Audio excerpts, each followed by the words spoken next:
भाग्यवान, देखो तो आज कितनी ताजी ताजी मछलियाँ पकड़ कर लाया हूँ। जरा कुछ मछली तल कर दो, बहुत भूख लगी है, थोड़ा खा लूँ। अरे इतनी संध्या बेला में कौन मछली बनाएगा। उबले आलू और गरम चावल खा लो, वही ठीक रहेगा, समझे। अरे भाग्यवान, ये सब कहने से क्या होगा। इतना सुनहरा बारिश और तूफान वाला मौसम, ऊपर से खुद के हाथ की ताजा मछली और तुम्हारे हाथ की जबरदस्त जादू, इनके बिना क्या मजा आएगा बताओ। हाय, तुम्हारा इतना प्रेम और खुशी देखकर तो मैं हार मान गई। लाओ बना ही देती हूँ।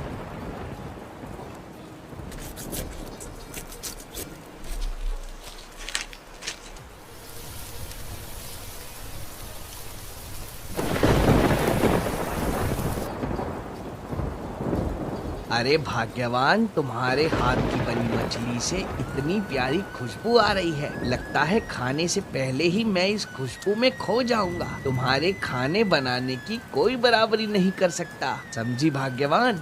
तुम तो इनमें ही मगन हो और मैं तो चिंता में मरी जा रही हूँ। बाहर मौसम कितना खराब है, कल मछली पकड़ने कैसे जाओगे। अगर मछली नहीं मिली तो घर कैसे चलेगा। अरे धत, तुम हमेशा इतनी ज्यादा चिंता क्यों करती हो। इस सुंदर मौसम का मजा लो, समझी। चाहे जितना तूफान आए, इस बाबूलाल मछुआरे को मछली पकड़ने से कोई नहीं रोक सकता।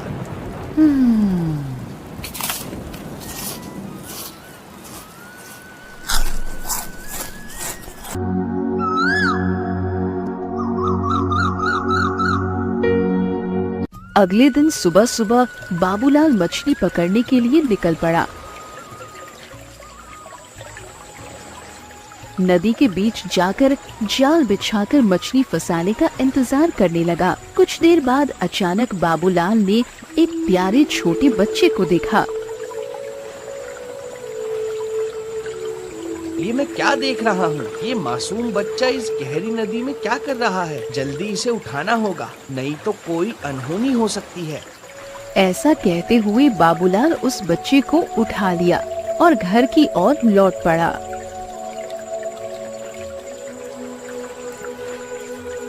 अरे ये क्या, मछली पकड़कर नहीं लाए और ये किसके बच्चे को ले आए हो। मैं मछली पकड़ने गया था, तभी अचानक देखा नदी के पानी में ये नन्हा बच्चा टूटी फूटी हालत में बहता चला आ रहा है। मुझे बहुत दया आई, इसलिए तुरंत घर ले आया। पता नहीं किस अभागे का बच्चा है ये। क्या कह रहे हो। जिस नदी में मछली पकड़ने गए थे, ये प्यारा बच्चा उसी नदी में बहता आया क्या। हाँ भाग्यवान, ऐसा ही हुआ। इस दुनिया में और क्या क्या देखना पड़ेगा, कौन जाने। खैर, जब तक इस बच्चे के असली माँ बाप का पता न चले, ये हमारे पास ही रहेगा। ठीक है भाग्यवान, तुम्हें कोई आपत्ति तो नहीं है ना। नहीं नहीं, मुझे कोई आपत्ति नहीं है। मैं तो कहूँगी भगवान ने खुद इसे हमारे पास भेजा है। तुम तो जानते हो मैं कभी माँ नहीं बन सकी। महाराज, राजकुमारी अब हमारे बीच नहीं है, हमने उसे खो दिया।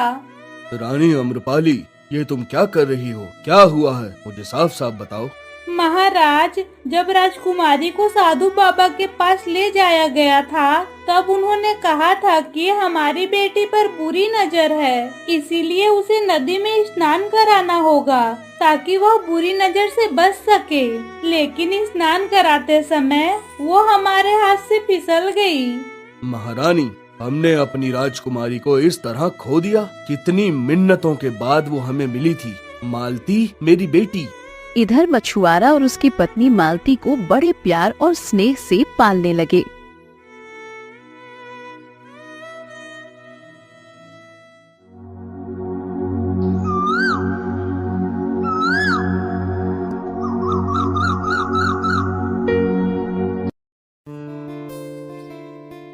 ये क्या हो रहा है। क्या मैं अपनी आंखों से गलत देख रही हूँ या सूरज कहीं और से उग रहा है। जो लोग मुझे देख तक नहीं पाते थे, वो अचानक मेरे घर चले आए।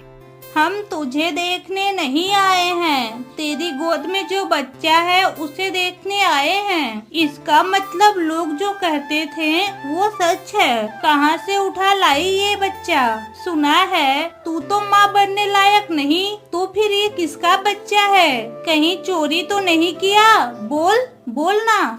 जरा मुंह संभाल कर बात करो। सुबह सुबह दिमाग मत खराब करो। तुम्हारी और मेरी पुरानी दुश्मनी मेरे संतान पर मत निकालो, समझी? जो बोलना है बाहर जाकर बोलो, यहाँ से जल्दी निकलो। देखो देखो इसके तेवर, सच बात कहने पर घर से भगा दोगी क्या? हमेशा से रूपा तो ठीक ही कह रही है, तू तो बोझ है। तेरे घर में बच्चा आया कैसे? मेरे घर में संतान कैसे आई और क्यों आई, ये मेरा मामला है। इस बच्चे को मैं पाल रही हूँ, तुम लोग तो नहीं पाल रहे हो, इसीलिए तुम सबको इतनी चिंता करने की जरूरत नहीं है। अब चुपचाप मेरे घर से निकल जाओ, नहीं तो मैं खुद बाहर कर दूंगी। सुन लिया ना? अरे वाह, तेरे मुंह की धार तो पहले जैसी तेज है। कोई बात नहीं, हम भी तेज छुरी लेकर आए हैं। सुनो सुनो गांव वालों, सुनो, राजा की इकलौती बेटी खो गई है। अगर किसी को उसके बारे में कुछ खबर हो तो वो राजमहल आकर बताएं। इसके बदले महाराज उसको बहुत सारे उपहार देंगे।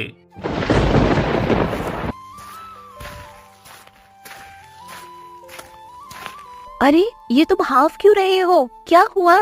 भाग्यवान, सर्वनाश हो गया। हमारे घर में जो बच्चा है वो कोई और नहीं, हमारे महाराज की प्यारी राजकुमारी है। हमें उसे वापस करना होगा, नहीं तो हमें बहुत बड़ी सजा मिलेगी। भाग्यवान जल्दी करो, चलो उसे लौटा दे। ये क्या कह रहे हो? इस बांझ औरत के घर भगवान ने एक संतान भेजी और अब उसे भी लौटाना होगा? नहीं, ऐसा मत कहो, उसे मेरे पास ही रहने दो। वो मेरी प्यारी संतान है, मैं उसे नहीं दूंगी। कृपया करके मुझे उसे लौटाने के लिए मत कहो, दया करो।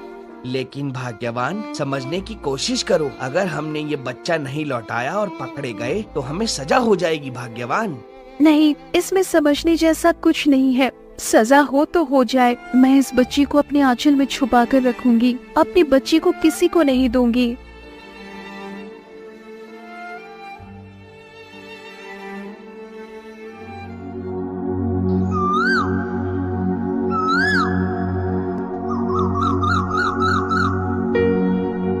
देखते देखते राजकुमारी छोटी सी 7 साल की हो जाती है। वो बहुत सुंदर और शरारती स्वभाव की थी। मिष्टी बेटी, अब तो पेड़ से नीचे उतरो, बहुत देर हो गई। तुझे नहला धुलाकर खाना खिला दूं। आजा बेटी, उतर जा अब। नहीं माँ, आज मैं नहीं उतरूंगी। तुम मुझे रोज खाना खिला के सुला देती हो, कभी मेरी सहेलियों के साथ खेलने नहीं देती। आज मैं भूलकर भी नीचे नहीं उतरूंगी। बस मैंने बोल दिया, आप जाओ, मैं अभी खेलूंगी। अच्छा ठीक है, मैं वादा करती हूँ, आज तुझे खाना खिलाकर नहीं सुलाऊंगी, खेलने जाने दूंगी। अब तो उतर जा बेटी। ले बेटी, जल्दी खा ले, सभी खाना ठंडा हो रहा है। ओहो माँ, आज भी वही चावल और सब्जी। ये सब मुझे अच्छा नहीं लगता है माँ। बेटी, तू तो जानती है ना कि हम कितने गरीब हैं। तेरे बाबा मछली पकड़कर जैसे तैसे घर चलाते हैं, इससे बेहतर खाना हम दे भी नहीं सकते बेटी। फिर भी कल तेरे बाबा से कहूँगी कि कुछ अच्छा लेकर आए।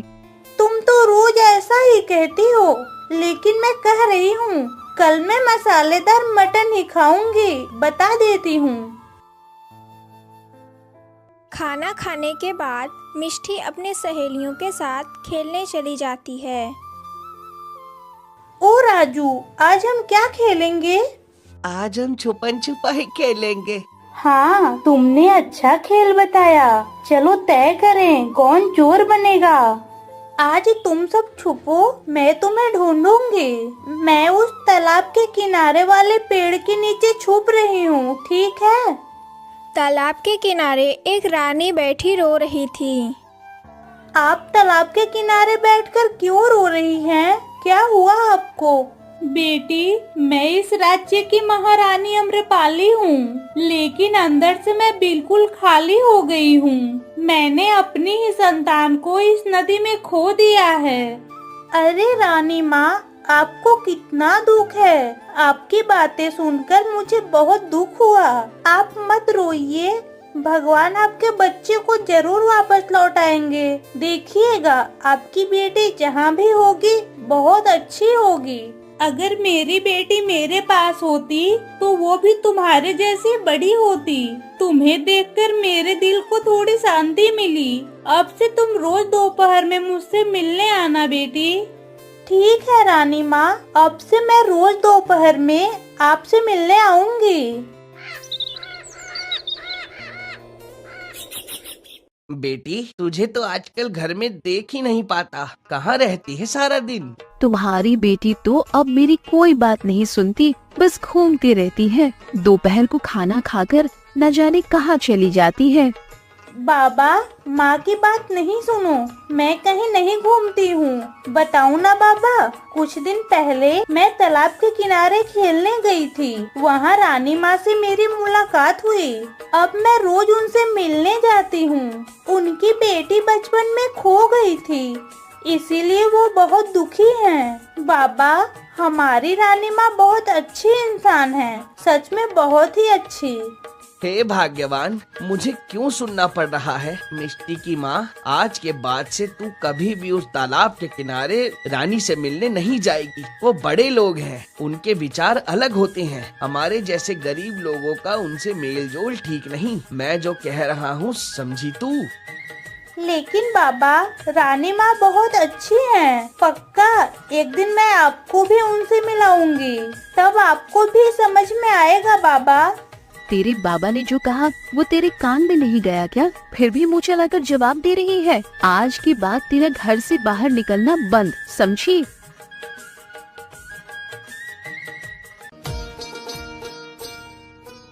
रानी अम्रपाली, प्रजाजनों से सुन रहा हूँ कि तुम अब भी रोज उस नदी के किनारे बैठी रहती हो जहाँ हमारी बेटी खो गई। इस तरह बैठे रहने से क्या वो लौट आएगी रानी?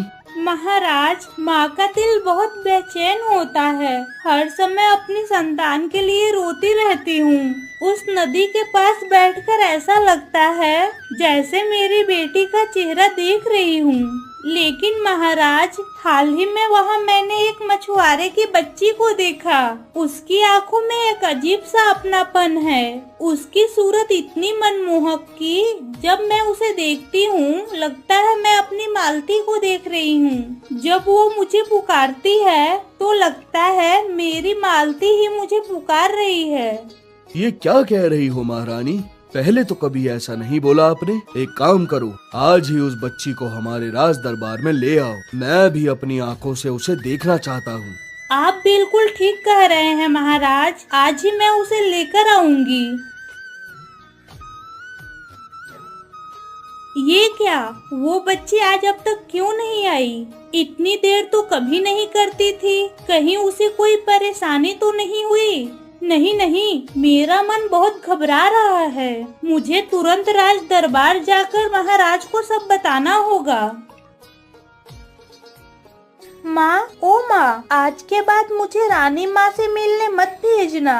आज से मैं कभी भी रानी माँ से मिलने नहीं जाऊंगी। मैं कसम खाती हूँ। माँ, बस एक बार बाहर जाने दो मुझे।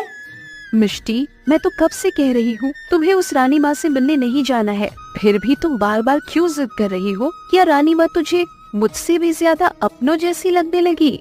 नहीं माँ, मैंने रानी माँ को वादा किया था कि मैं रोज उनसे मिलने जाऊंगी। अचानक मना कर दूंगी तो मैं वचन भंग कर दूंगी माँ। और तुमने ही तो सिखाया था कि वचन तोड़ना ठीक नहीं है। बस, अगर इसके बाद एक बार भी वहाँ जाने की जिद करेगी तो मेरे और अपने बाबा का मरा हुआ चेहरा देखेगी, समझी? नहीं माँ, ऐसा मत कहो। इस दुनिया में आप दोनों से ज्यादा मेरा कोई अपना नहीं। मैं कहीं नहीं जाऊंगी।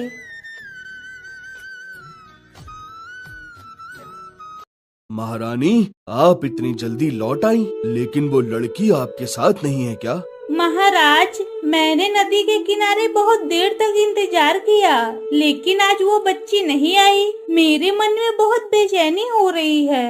डर लग रहा है कि कहीं उसे कोई अनहोनी तो नहीं हो गई। महाराज, आप उसकी खबर लेने तुरंत सिपाही को भेजिए। मैं अपनी बेटी जैसी उस बच्ची को भी नहीं खो सकती। महारानी, आप चिंता मत करो, मैं अभी सिपाही भेज रहा हूँ। सब ठीक हो जाएगा। अरे तुम ही मछुआरे बाबूलाल हो? तुम्हारी इकलौती बेटी मिष्टी ही है ना? जल्दी बताओ। हाँ, मैं ही बाबूलाल हूँ और मेरी बेटी ही मिष्टी है। क्यों, क्या हुआ सरकार? तुम्हारी बेटी अचानक आज रानी माँ से मिलने क्यों नहीं गई? क्या कोई परेशानी है? अगर कुछ हुआ है तो हमें बताओ। नहीं, कोई खास परेशानी नहीं, बस उसे बुखार हो गया है, इसीलिए उसे आज बाहर नहीं जाने दिया, अपनी मर्जी से रोका है। सरकार, रानी माँ को कहिए चिंता करने की कोई जरूरत नहीं है। मेरी बेटी बिल्कुल ठीक है, कोई खास बात नहीं। ठीक है, जब तुम्हारी बेटी ठीक हो जाए उसे रानी माँ के पास ले जाना, ये रानी माँ का आदेश है। महाराज, मछुआरे की बेटी को बुखार हो गया है, पर मेरे दिल में अजीब सी पीड़ा हो रही है। पता नहीं क्यों उस बच्ची के लिए मुझे इतनी चिंता हो रही है। क्यों इतनी पीड़ा? उसे एक दिन नहीं देखी, लगता है मानो कई दिन से उसे देखा ही नहीं। ऐसा करिए महारानी, कल आप खुद मछुआरे के घर जाकर बच्ची को देख आओ, आपको भी अच्छा लगेगा। हाँ महाराज, आप बिल्कुल सही सलाह दे रहे हैं। मैं कल सुबह ही जाऊंगी।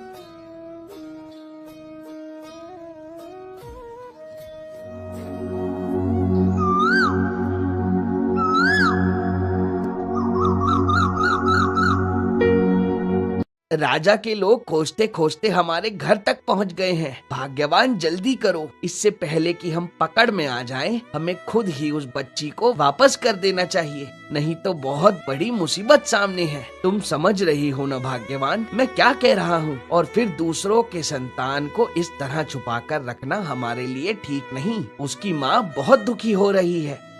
मैं आपसे विनती करती हूँ, आप मिष्टी को मुझसे दूर ले जाने की बात मत कहो। उसे पाकर मैं अपने सारे दुख भूल गई थी। अगर उसे वापस दे दूं, तो फिर उसी दुख के समुद्र में डूब जाऊंगी। मिष्टी को मैंने अपनी जान से भी ज्यादा प्यार किया है, उसके बिना मैं जी नहीं पाऊंगी। दूसरी ओर रानी महारानी मिष्टी को देखने मछुआरे के घर पहुंचती है। रानी को देखकर मछुआरे की पत्नी चकित हो जाती है। प्रणाम रानी माँ, आप अचानक इस गरीब के घर में? मैं तुम्हारी बेटी को देखने आई हूँ। सुना है मिष्टी की तबीयत बहुत खराब है। कहाँ है मिष्टी? मुझे उसके पास ले चलो, मैं उससे मिलना चाहती हूँ। वो पहले से काफी अच्छी है, चिंता की कोई बात नहीं रानी माँ, आप निश्चिंत होकर महल लौट जाइए। बेटी मिष्टी, तुम कैसी हो? एक दिन तुम्हें नहीं देखा तो लगता है कितने दिनों से नहीं देखा है। मैं अब ठीक हूँ रानी माँ, आप मुझे देखने मेरे घर आई, मुझे बहुत खुशी हुई रानी माँ। गीता, तुम्हारा घर तो देख रही हूँ कितना टूटा फूटा है। तुम लोग यहाँ मिष्टी के साथ कैसे रह पाते हो? यहाँ हमें कोई तकलीफ नहीं होती रानी माँ, इस टूटे घर में भी हमारा सब कुछ है, परेशान होने की कोई बात नहीं रानी माँ। नहीं नहीं, ऐसा कहने से कुछ नहीं होगा। देखो, तुम तीनों कल सुबह राजमहल आओ, वहाँ तुम्हारे लिए एक घर खाली करवा दिया जाएगा। तुम लोग वही रहोगे और तुम्हारे पति को एक अच्छी नौकरी भी दिलवा दी जाएगी, ठीक है? रानी महल लौटने के रास्ते में गीता की उन्हीं दो पड़ोसियों से मिलती है। प्रणाम रानी माँ, आप अचानक हमारे गांव में, कोई समस्या है क्या? नहीं, दरअसल बाबूलाल मछुआरे की बेटी बीमार थी, उसे देखने आई थी। अजीब ममता हो गई है उस बच्ची के लिए। खैर, तुम सब लोग ठीक हो ना? कोई दिक्कत हो तो महाराज को जरूर बताना, समझी? रानी माँ, जब तक महाराज है हमें कोई कष्ट नहीं होगा। आप जैसे राजा रानी को पाकर हम गांव वाले धन्य हैं, लेकिन आपके लिए बहुत दुख होता है। इतनी छोटी उम्र में राजकुमारी को खो दिया। आपके दुख में हम भी दुखी हैं, लेकिन जिस घर में आप गई थी वो बच्ची उनकी अपनी नहीं, उन्होंने उसे कहीं से पाया था। हमें शक होता है।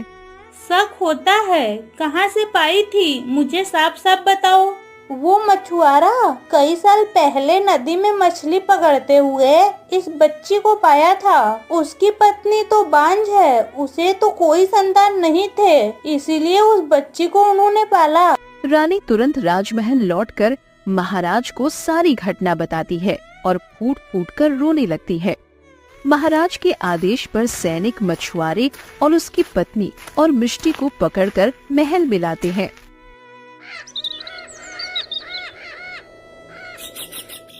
बेटी मालती, तू मिष्टी नहीं, तू मेरी खोई हुई राजकुमारी है। जिनके साथ तू खड़ी है वो अपराधी हैं। उन्होंने तुझे इतने साल हमसे छुपा कर रखा।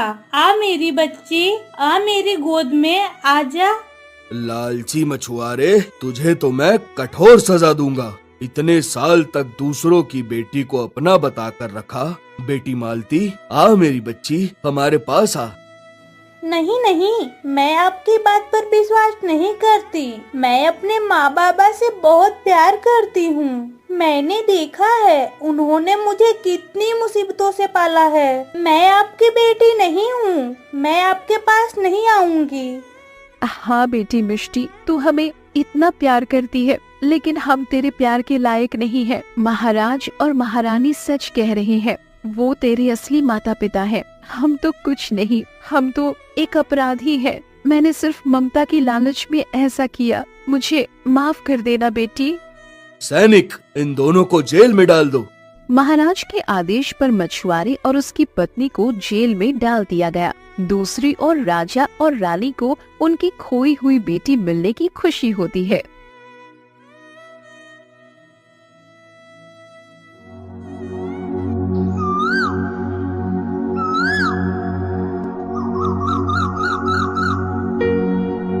तुम्हारे जन्म के बाद पहली बार जन्मदिन पर तुम्हें पाया है। बताओ बेटी, तुम्हें क्या चाहिए?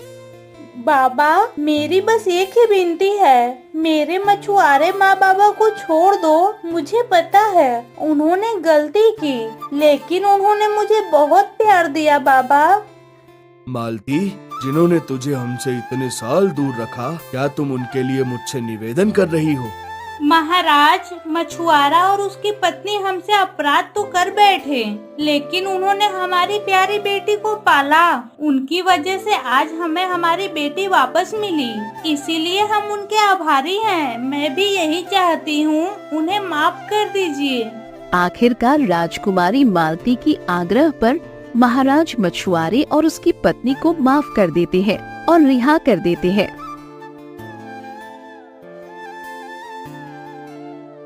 रानी माँ, मुझ जैसी अपराधिन आपके सामने मुंह दिखाने के लायक नहीं, फिर भी आपसे कहती हूँ, मुझे माफ कर दीजिए। मैं लोभी थी, माँ बनने के लोभ में ये कर बैठी। मैं वादा करती हूँ इस गांव से दूर चली जाऊंगी, कभी मालती के साए तक नहीं पड़ने दूंगी। माफी मांगने की जरूरत नहीं, तुमने जो गलती की उसकी सजा मिल गई, लेकिन तुमने हमारी बेटी को माँ बनकर पाला और माँ की ममता कभी गलत नहीं होती। तुम लोग अब हमारे साथ ही महल में रहोगे। हम सबने तुम्हें माफ कर दिया। यह कहानी पसंद आई हो तो और नई अधिक कहानियों के लिए इस वीडियो को लाइक करें, शेयर करें और हमारे चैनल को सब्सक्राइब करें।